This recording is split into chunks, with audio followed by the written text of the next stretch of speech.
লাস্টে একটা কথাই মনে আসে রে আফা, তুমি এত কষ্ট করে অভিনয় করে শুয়ে বসে না লাফায়ে, এত কষ্ট করে জিনের দোষ না দি তুমি ডাইরেক্ট জিন হয়ে যাও। আমাকে তো ভয় হচ্ছে আফা যে আমরা তো ভিডিও দেখবো, আবার ওই জিন এসে না জানি আমাকে ঘাড়ে চাপে। আজকে তোমাদেরকে শিখাবো কিভাবে ভিউ কমে গেলে আশিক জিনকে ডেকে ভিউ বাড়াতে হয়। আর এরা নাকি 50 লক্ষ টাকা ব্যাংক থেকে লোন নিয়েছে। লোন কিন্তু ব্যবসা করার জন্য নেয়নি, বুঝতে পেরেছ? লোন নিয়েছে জিন ভাড়া করবে প্রেম করার জন্য, বুঝতে পারছো? তাও আবার প্রেমে পড়া জিন, যেগুলা প্রেমে পড়ে কথায় কথায় মাইয়া গো, কি আর কইতাম। যেখানে মানুষ লোন নেয় গাড়ি বাড়ি করার জন্য, আফারা লোন নিছে জিনের লগে প্রেম করার জন্য। কারণ জিন তো সব কিছু করতে পারে, জিন ভিউ বাড়াই দেবে ঠাস করে, কোটি কোটি টাকার মালিক করে দিবে। মানে সব দিক দিয়ে ব্যবসা কি পরিমাণ শুরু হয়েছে দেখেছো?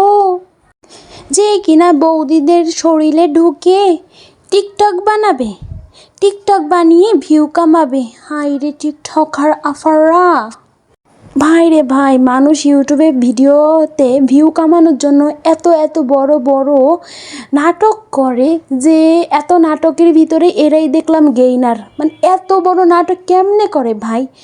বরকে বিয়া দিল, বিয়া দিয়া সংসার করলো, সংসার কইরা এখন আবার জিনে ধরছে, কালো জাদুতে করছে।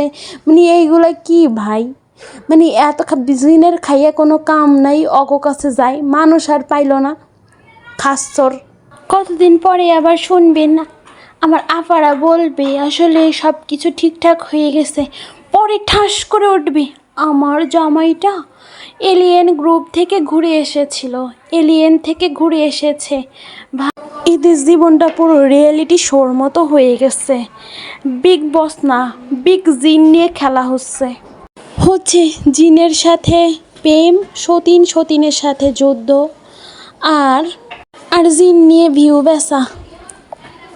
ভাই রে ভাই, এই কথাগুলো শুনে যদি হাসো, জিনও লজ্জা পেয়ে গাছের মাথায় উঠে বসে থাকবে।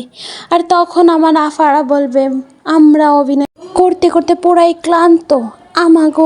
যাই হোক, আমি আমার ভাগ্নিকে নিয়ে একটু রং ঢং করতেছি অনেকক্ষণ ধরে। জিন আফাদের নিয়ে একটু কিছু বললাম, কারণ জিন আফারা বর্তমান ভাইরালে ভাই।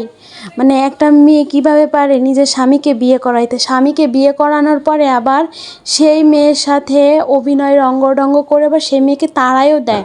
মানে মানুষ কত নিচু মনের মানুষ হইলে এই কাজটা করে?